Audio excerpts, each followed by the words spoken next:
आज हम BA part second के फर्स्ट चैप्टर में क्वेश्चन करने जा रहे हैं कि ब्रिटिश संविधान में जो दिखाई देता है वैसा है नहीं। अर्थात ब्रिटिश संविधान में सिद्धांत और व्यवहार के जो अंतर हैं उसको स्पष्ट करें। ब्रिटिश संविधान प्राचीन संविधान है। 5वीं सदी से लेकर ब्रिटिश संविधान का विकास हुआ है, न कि रचना। ब्रिटिश संविधान संविधानों का जनक और संसदों की जननी मानी जाती है।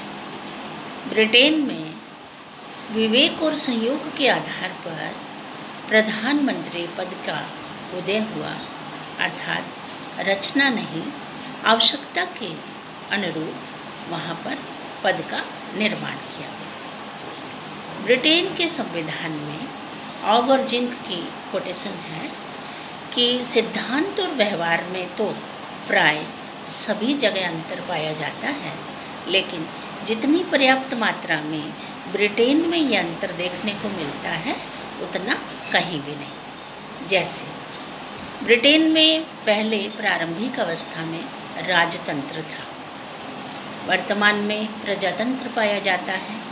अब दोनों ही व्यवस्थाएं चल रही हैं, राजतंत्र और प्रजातंत्र। राजा सर्वोच्च है, राजा का सम्मान है, राजा के हस्ताक्षर कराए जाते हैं, राजा कोई त्रुटि नहीं करता, लेकिन वास्तविक कार्यपालिका के रूप में प्रधानमंत्री और मंत्रिमंडल द्वारा काम किया जाता है। प्रजातांत्रिक व्यवस्था में जनता का जनता द्वारा जनता के लिए शासन स्थापित किया गया है। तो सिद्धांततः राजतंत्र और व्यवहारतः प्रजातंत्र। राजा के नाम से सभी कार्य संपन्न होते हैं, लेकिन राजा वास्तविक शक्तियों का उपभोग नहीं करता। इसी तरह से ब्रिटेन में संसदात्मक शासन प्रणाली है। 2 तरह की व्यवस्थापिका है, निम्न सदन और उच्च सदन। निम्न सदन में कॉमन सभा और उच्च सदन में लॉर्ड सभा। कॉमन सभा निम्न सदन है, जनता के प्रति उत्तरदायी सदन है और समय सीमा अवधि में निश्चित समय में चुनाव होते हैं। 5 वर्ष का कार्यकाल है। जनता का जनता द्वारा जनता के लिए शासन। न्यूमैन के अनुसार कॉमन सभा में ही संसद निवास करती है। लॉर्ड सभा उच्च सदन है। 90% सदस्य वंशानुगत है। आजीवन पियरेज, यानी लॉर्ड सभा के सदस्यों को पियरेज के नाम से जाना जाता है। आजीवन पियरेज का मतलब हुआ कि जब तक वो जीवित हैं तब तक पद पर बने रहते हैं। न जनता उनको चुनती है, न जनता उनको हटाती है। तो उच्च सदन विद्यमान है। तो देखने में हमें ब्रिटेन में व्यवस्थापिका में 2 सदन पाए जाते हैं। व्यवस्थापिका को संसद के नाम से जाना जाता है, लेकिन दूसरे सदन की शक्तियाँ बहुत कमज़ोर हैं। व्यवहारिक स्थिति में यदि हम अध्ययन करें तो हम ये पाते हैं कि ब्रिटेन में उन संसदीय अधिनियम बनाए गए। 1911 का संसदीय अधिनियम और 1949 का संसदीय अधिनियम। 1911 के संसदीय अधिनियम में लॉर्ड सभा की वित्तीय शक्तियों को घटाया गया और 1949 के संसदीय अधिनियम में लॉर्ड सभा की साधारण शक्तियों को घटाया गया। वित्त विधेयक को लॉर्ड सभा 1 महीने रोक सकती है। आमूलचूल परिवर्तन या परिवर्तन करने का अधिकार निम्न सदन को है, कॉमन सभा को। लॉर्ड सभा साधारण विधेयक को 1949 के संसदीय अधिनियम के तहत 1 साल तक रोक सकती है। अंतिम निर्णय कॉमन सभा। तो देखने में 2 सदन हुए और व्यवहार में 1 सदन ही शक्तिशाली के रूप में काम करता है। ब्रिटेन में इसी आधार पर हम आगे बढ़ते हैं संसद की सर्वोच्चता। कि संसद इतनी सर्वोच्च है कि पृथ्वी पर कोई भी संस्था उसको चुनौती नहीं दे सकती। अर्थात न तो कार्यपालिका वीटो होता है न न्यायपालिका वीटो। वीटो से मतलब है मना करने का अधिकार, पक्ष में वोट देने का अधिकार, विपक्ष में मत देने का अधिकार। तो ऐसे में बात ये आती है कि संसद सर्वोच्च, कि मरे हुए पर मुकदमा चला दे, बच्चे को बूढ़ा सिद्ध कर दे, बूढ़े को बच्चा सिद्ध कर दे, संसद इतनी सर्वोच्च है। जब हम वास्तविक स्थिति पढ़ते हैं, क्योंकि सर्वोच्चता दिखाई दे रही है कि शक्तियों का केंद्रीकरण हो गया, संसद सर्वोच्च। तो इसमें एक पहलू ये भी डलता है कि साधारण बहुमत से ब्रिटिश संविधान में संसद संशोधन करती है। साधारण सदस्यों की उपस्थिति में भी संशोधन हो जाते हैं, यानी लचीला संविधान, आसानी से परिवर्तन संवैधानिक व्यवस्थाओं में कर दिए जाते हैं संसद के द्वारा। तो लचीले संविधान का अध्ययन करते हैं तब भी संसद सर्वोच्च दिखाई दे रही है। साधारण बहुमत से कानून बनाना और साधारण बहुमत से ही कानून में परिवर्तन कर देना, यानी यहाँ कठोर संविधान नहीं, यहाँ भी संसद सर्वोच्च दिखाई दे रही है। व्यवस्थापिका में से बहुमत दल का नेता प्रधानमंत्री सेलेक्ट होता है, यहाँ भी संसद सर्वोच्च दिखाई देती है। प्रधानमंत्री अपने मंत्रिमंडल के साथ निम्न सदन में के प्रति उत्तरदायी होता है, उसकी जवाबदेही होती है, यहाँ भी संसद सर्वोच्च दिखाई दे रही है। अविश्वास प्रस्ताव के द्वारा संसद व्यवस्थापिका यानी संसद कार्यपालिका को नियंत्रित करती है। तो बहुत सारे पहलू, क्योंकि यहाँ पर न्यायपालिका सर्वोच्च निर्णायक यानी न्यायिक पुनरावलोकन का अधिकार उसको प्राप्त नहीं।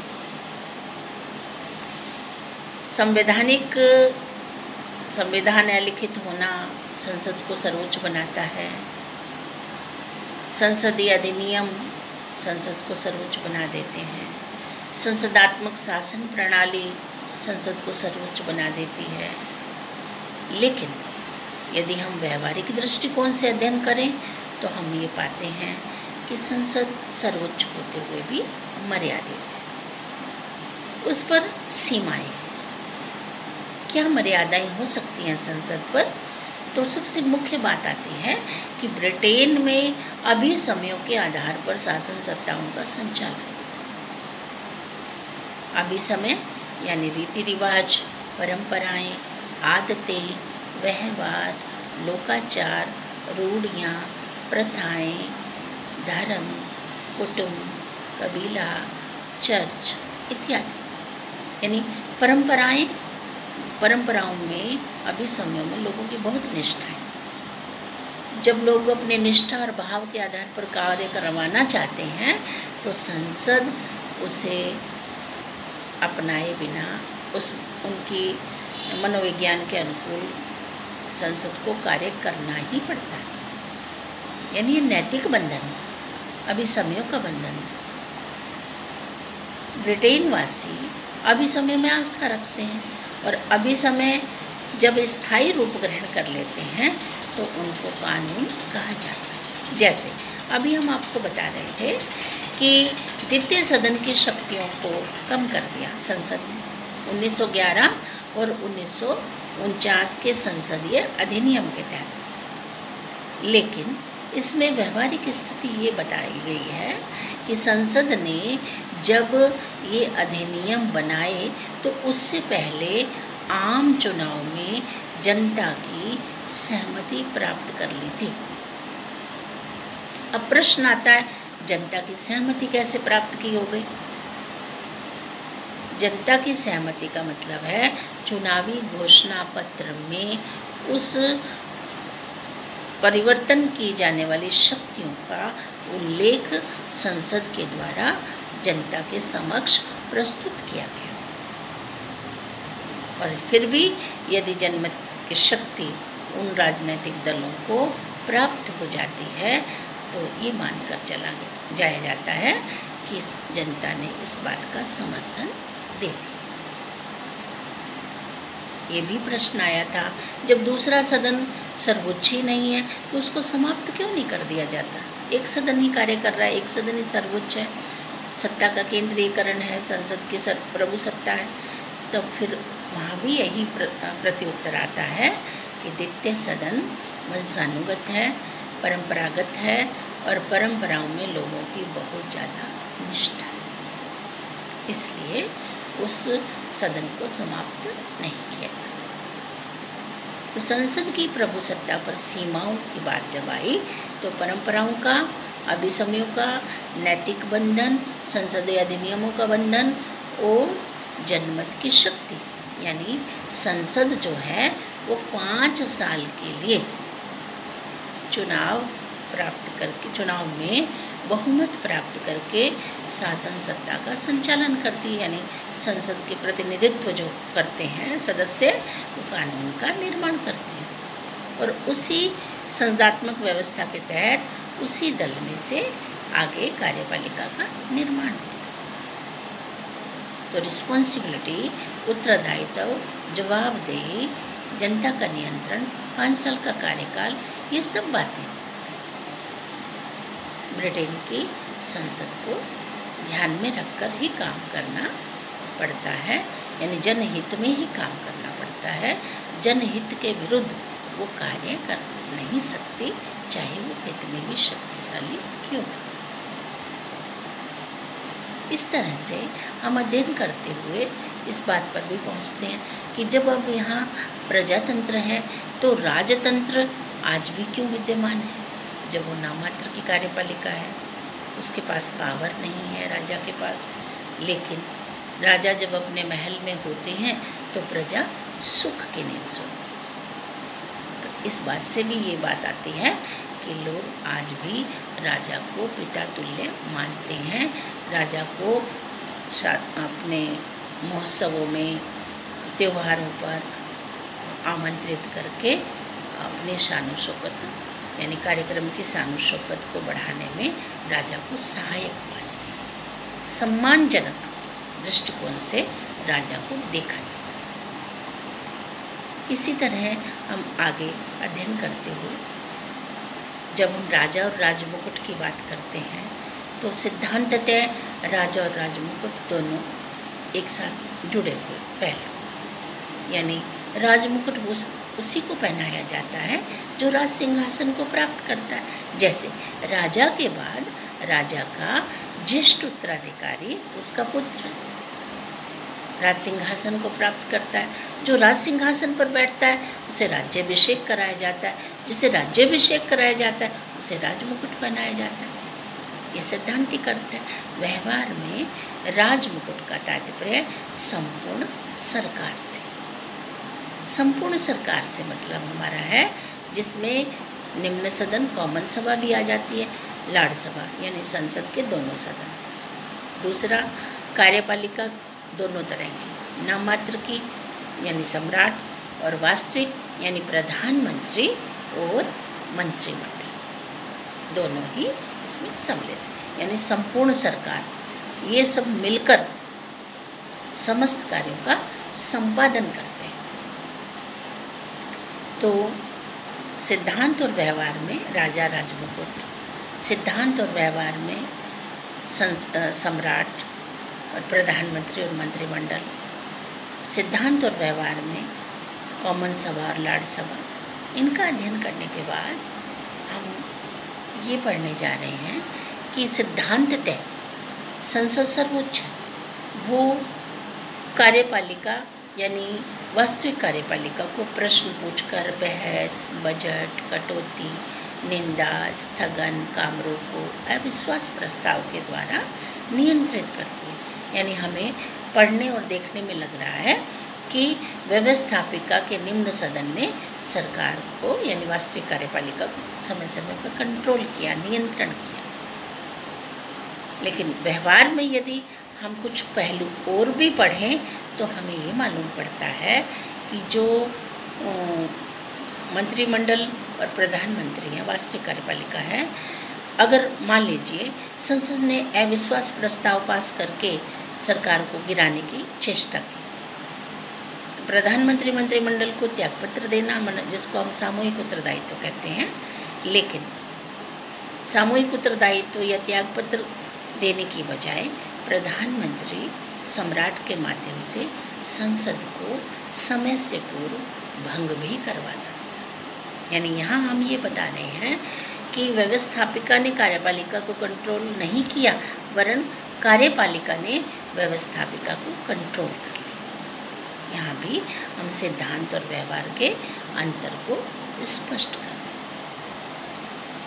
तो ब्रिटेन में जो दिखाई देता है वैसा है नहीं। यानी देखने में ऐसा लगता है सम्राट सर्वोच्च है, लेकिन नहीं। देखने में ऐसा लगता है संसद सर्वोच्च है, लेकिन व्यवहार में वो भी सर्वोच्च नहीं है। तो इस तरह से हम अध्ययन करते हुए इस बात के निष्कर्ष पर पहुंचते हैं कि व्यवहार और सिद्धांत तो सभी जगह पर पाए जाते हैं, लेकिन यहाँ ज़्यादा मात्रा में। इसका रीजन है, इसका कारण है। इसका कारण सबसे बड़ा ये है कि यहाँ संविधान लिखित नहीं।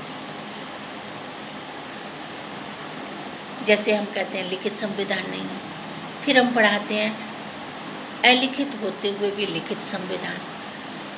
फिर प्रश्न आता है फिर लिखित कैसे हुआ।